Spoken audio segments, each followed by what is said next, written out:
Are you someone with no appetite and you really struggle to know when to eat to support your body? Do you go from 0 of I am completely not hungry, food is maybe even unappealing, to 100?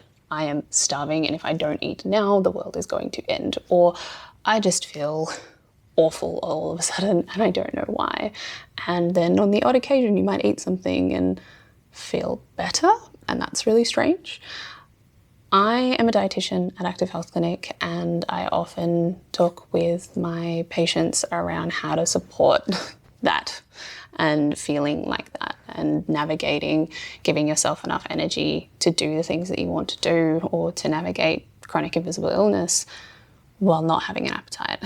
And I also see a lot of people who are neurodivergent, who are autistic and have ADHD, and I myself am neurodivergent, and also experience on occasion and for sometimes significant periods of time challenges with my appetite and being able to fuel myself consistently enough. And I think it's really important and helpful to talk about how we can navigate that, because specifically from a neurodivergent lens, sometimes recommendations around, well, just set reminders and, just eat at specific times can be incredibly helpful or not helpful at all. So sometimes I recognize that my ADHD brain just, even with an alarm or reminder, goes, nope, not doing that. This task is too interesting. It's giving me a lot of dopamine right now. I'm not going to eat. And that can be really challenging because an hour, 2 hours may pass by and I finish that task exhausted and incredibly hangry. Like, that's my red light sign, really nauseous as well. And I find that a really big challenge when I don't have things around me that are accessible for my brain to remind me to eat. And I have a lot of patients as well that experience similar things and, have just always said, like, but how can I remind myself when reminders don't work?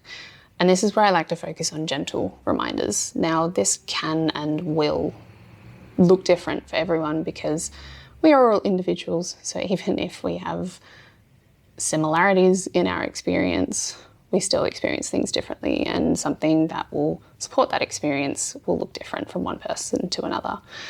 So some things that I might do from a more neuroaffirming perspective around just reminders to eat is gentle reminders, and that can, again, look different. So one that I really like is getting a trolley. You can get from like Amazon, Kmart if you're in Australia, many different places. These like 3-tiered trolleys with wheels on them. They're open as well, so you can see what's in them. So it avoids that out of sight, out of mind, and it just brings things in sight, but also able to kind of drag and carry with you wherever you are in your home.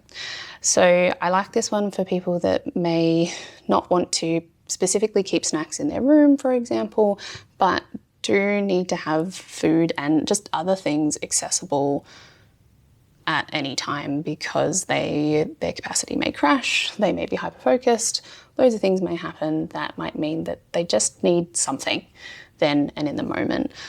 So we'll fill that trolley with, snacks and some drinks, and some people might want more like fridge snacks, so we might put like a little lunchbox with an ice block in there, and those are the things that we might go for first in the day, just for food safety reasons, and might have some electrolytes.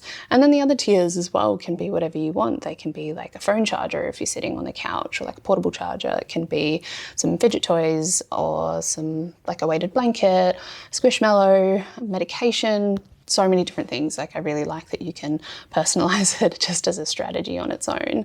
But I really love it as a dietitian from a food perspective because it's just something that we maybe start to recognize these signs that we're fading away, or we might have that thought in the middle of a task like, I should eat right now, but that means I have to get up and I have to walk downstairs, or I have to go to the kitchen, or I have to do all these things. Whereas if there's something here that may satiate us enough or might allow us to switch our focus in going, actually, I do need to do that. That seems less overwhelming now because I've put food in my stomach. Or it might be the full meal itself. We can have a variety of different snacks that create a bit of a balance, which is always doable. So that kind of insight in mind, but also able to kind of drag it around wherever you are so that you're not then having to go to a different room to get food, can be really helpful. I also find some people just love leaving like their favourite safe foods on the kitchen bench. Again, out of sight, out of mind. If things are in the pantry, they don't think about them. But if something's on the kitchen bench and it's just a couple of snacks that they might want to gravitate towards that day, it's really helpful in them going, oh, food, that exists, I should eat some. And they might go for the snacks, or they might actually go, wait a second, oh, it's lunchtime, I might actually make lunch. Another thing that I might do is like sticky note reminders or visual reminders. So just pictures of food, or especially of favourite foods and things that are going to grab your attention, because words and demands are demanding and we may avoid them, whereas pictures and just subtle reminders are much more gentle and much more accessible for some people.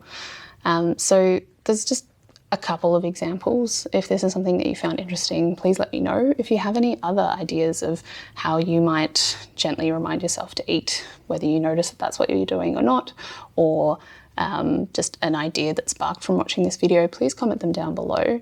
And if you found this really helpful and you'd like some more support, please feel free to reach out for talking about how this may actually be applicable to you and your particular challenges or things that you experience around food.